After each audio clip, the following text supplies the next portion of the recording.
I think for a lot of anglers, it's just the act of being outside and being a little bit in solitude. For me, there's definitely like a therapeutic process with it. It allows me to just kind of be present in the moment the best that I can without being distracted by everything else that goes on in my daily life. It's the same thing I did as a kid, right? So it's kind of coming back to those roots that I already grounded when I was younger. My name is Amber Toner. I am an avid fly fisher and a photographer. My name is Brendan Toner. I'm also an avid fly fisherman and fly tyer and instructor as well. Being able to share something with my family, with my friends, I have a lot of friends who do it as well, so it's really nice to go out there, be outdoors. Yeah, it's just an escape for me, a way for me to get outside. I think a lot of people don't realize that trout are pretty good indicators of the water that they live in. So if the population isn't doing as well, there's probably some issues happening right in the background that's affecting them. And if it's affecting them, it's affecting kind of the entire ecosystem. It's affecting, the bugs that they eat, the plants, the native plant species that live on the banks of the river. So it's important to conserve that as best you can. And even though you're, playing a fish and you're doing all these things that could potentially harm the fish, like we understand that, it's still important to do it as minimally as possible, to practice those safe handling techniques and make sure that fish is swimming off and can be caught again, because catch and release does work. We've caught many of the same fish over and over again throughout Absolutely. The years. Yes. So yeah, it's definitely a very important piece, and a lot of anglers are really passionate about that.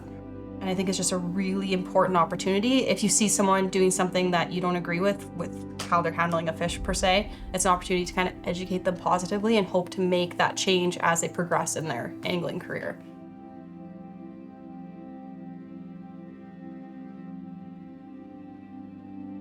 I think probably it's a relationship of both respect and protection with these fish, because for me, I just had such fond memories as a child and experiencing those things, and just not even just the fish themselves, but just the practice of being outside and how good that is for my mind. So I think there is a little sense of respect there, and having to make sure that you're treating the areas that you're going the best that you can. You're leaving them as they were when you get in there and when you exit. So and that includes the fish, right? Yeah. So making sure you're picking up your garbage and doing all that kind of stuff. So It's a big relationship with fish. I talk to them.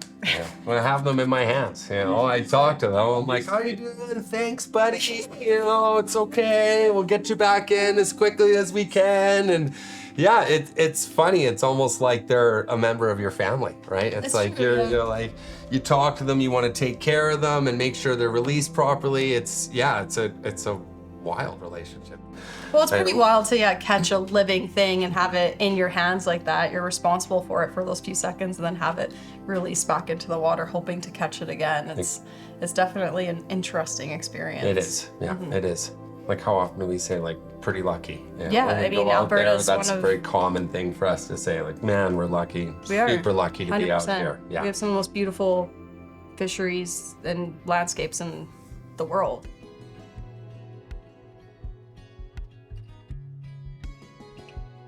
As a little girl growing up on the Sheep River, seeing how much has changed, not just from flooding impacts, from development, even going up to the mountains when they were doing, like on the eastern slopes by the Old Man, the Upper Old Man watershed, seeing all the survey roads they were building, and then all obviously logging. There's been a monumental change in how not only the scene looks in the last 15 years, but also just how the fish are, the kind of fish that we're catching, how, like, even our native trout, how their populations just aren't quite where they were years before. And especially for me with bull trout, that's probably the biggest noticeable difference. And we're not seeing populations at what they were, not even close to even 10 years ago. Absolutely. 15 years ago. So I've seen a massive shift, which is alarming when you think about it, and that's not that long of a time frame.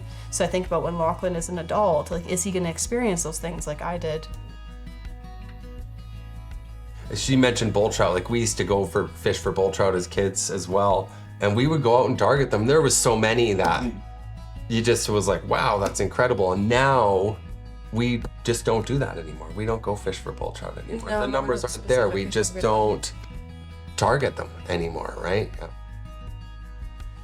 I think there's a lot that could be done. I think the whole native trout recovery program is a great first step in Yes. getting all of these organizations together for the betterment of the fishery. But there's obviously things that could be done, like changing some of the regulations for angling and to deal with the amount of angling pressure. There's certain things that could be done that have been beneficial in other provinces that could be applied here in Alberta that I think would help the fisheries. But for now, really all you can do is just talk about them, spread that kind of education and awareness, and hope that it helps a little bit.